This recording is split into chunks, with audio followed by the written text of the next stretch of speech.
नमस्कार मंडळी, welcome back to my channel. मी शिवानी तुम्हा सगळ्यांचं स्वाद किचन ह्या यूट्यूब चॅनलवर अगदी मनापासून स्वागत करते. तर आज आपण ना शिळ्या चपातीपासून एक मस्त आणि भन्नाट रेसिपी बघतोय, जी रेसिपी खाताच कुणाला कळणार पण नाही की ती आपण शिळ्या चपातीपासून बनवले. चला तर मग अशा युनिक आणि आगळ्या वेगळ्या रेसिपीला लगेचच सुरुवात करूयात. तर त्यासाठी इथं बघा माझ्याकडे काल रात्रीच्या ह्या चपात्या किंवा हे पुलके शिल्लक होते. तर हे 4 पुलके बरेच जण आपण पाहुणे वगैरे आले किंवा एक्स्ट्रा लागेल म्हणून आपण जास्त करतो, पण त्या शिल्लक राहतात आणि सकाळी मग आपण त्यांना गरम करून दिले की कोणीही खात नाहीत. बरेचदा आपण चिवडा वगैरे बनवतो, पण तेव्हाही सगळे नाका मुरडतात. त्यावेळी जर तुमच्याकडे जास्त चपात्या शिल्लक असेल तेव्हा तुम्ही नक्की ही रेसिपी बनवून देऊ शकता, ती कुणाला कळणार पण नाही. आता इथं बघा ह्या 4 चपात्या मी अशा पद्धतीनं बारीक तुकडे करून घेते. सुरुवातीला तुम्हाला वाटेल की आज आपण शिळ्या चपातीचा चिवडा वगैरे बनवतोय, अजिबात नाही. म्हणूनच म्हणलं होतं मगाशीच की ही रेसिपी युनिक आणि भन्नाट आहे. त्यासाठी तुम्हाला हा व्हिडिओ शेवटपर्यंत बघावा लागेल, जेणेकरून तुम्हाला पण कळेल की आज आपण नक्की काय बनवतोय ते. तर बघा सगळ्या चपात्यांची माझी अशा पद्धतीने हे जे तुकडे आहेत ते करून झालेले आहेत. आता एक मिक्सरचं भांडं घेतलं आणि त्यातले थोडेसे चपातीचे तुकडे आपण मिक्सरच्या भांड्यामध्ये अशा पद्धतीने घालून घेतले आणि त्यानंतर झाकण लावून आता हे बारीक असे वाटून घ्यायचे. हे बारीक केल्यामुळं काय त्याला एकदा छानपैकी टेक्स्चर येतं आणि बाइंडिंग पण चांगलं येतं. तर इथं बघा आपल्या चपातीचा जो काही भुगा होता तो छानपैकी करून झालाय. आता हा तो एक आपण बाउलमध्ये काढून घेऊयात आणि अगदी अशाच पद्धतीने आपण बाकी राहिलेल्या चपातीचा देखील चांगलासा भुगा करून घेणार आहोत. आता बघा चपात्यांचा भुगा झाल्यानंतर इथं तर बघा 4 चपात्यांसाठी इथं मी 3 मीडियम साईजचे बटाटे घेतले, ते उकडून घेतले, त्याच्यावरची सालं काढून घेतली आणि तो बटाटा खिसून घेतोय. बटाटा मॅश करायपेक्षा तो खिसून घ्यायचा, त्यामुळे काय चांगलं असं बाइंडिंग येतं.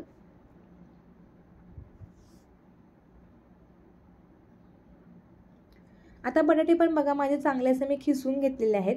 उकडून घेतल्यामुळे बटाटे खाऊ त्याला थोडासा मॉइश्चरपणा पण असतो आणि त्यामुळे ही रेसिपी अगदी छान सॉफ्ट पण लागते आणि क्रिस्पी पण लागते.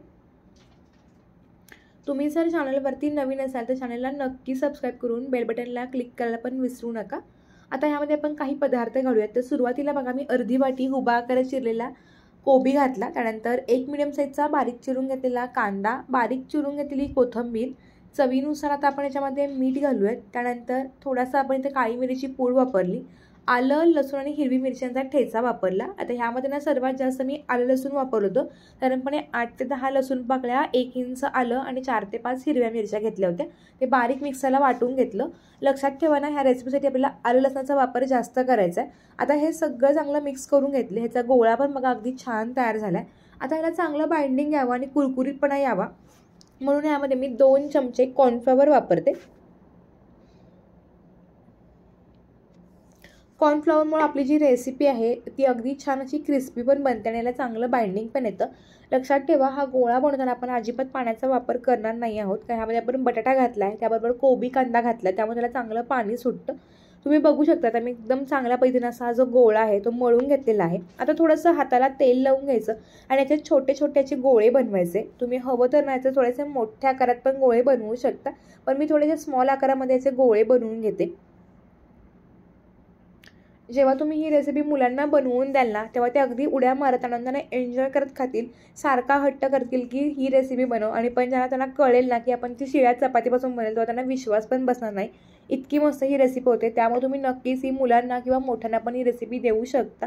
आता याचे बघा छोट्या छोट्या आकारामध्ये मी गोळे करून घेतलेत.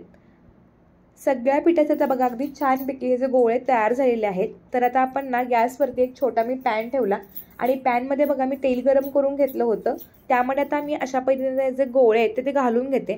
तुम्ही थोडं जास्त जर तेल घातलं असेल ना तर थोडे जास्त पण गोळे एका वेळी हे फ्राय करून घेऊ शकता. आता गॅस मध्यम करून आपण हे चांगले असे गोळे छान असे गोल्डन ब्राऊन रंगापर्यंत येईपर्यंत आपण हे क्रिस्पी असे तळून घेणार आहोत. लक्षात ठेवा, जेव्हा हे गोळे फ्राय करतो ना तेव्हा गॅस मध्यम ठेवा, म्हणजे आतमधून ते अगदी छान क्रिस्पी बनतील.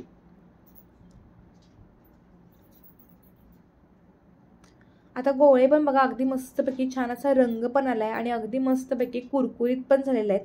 तर अशा पद्धतीने गोळे फ्राय झाले की तेल निथून आता हे गोळे आपण एका साईडला करून घ्यायचे आणि राहिलेले गोळे देखील अगदी आपण अशाच पद्धतीने हे तेलामध्ये फ्राय करून घेणार आहोत.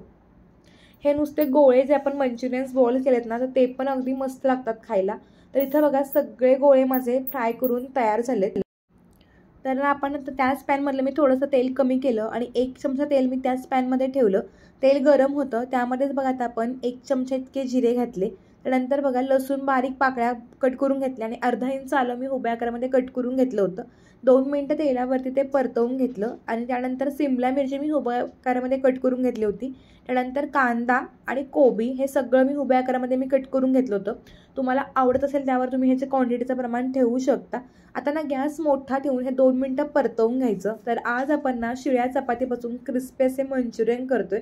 तुम्हाला देखील आश्चर्याचा धक्का बसला असेल की शिळ्या चपातीपासून मंचुरियन कसं लागतील, तर अगदी अप्रतिम लागतात. त्यामुळे तुम्ही नक्की करून बघा. आता हे 2 मिनटं परतलं ना की ह्यामध्ये 2 चमचे मी शेजवान सॉस आणि 3 चमचे मी टोमॅटो केचप घातले.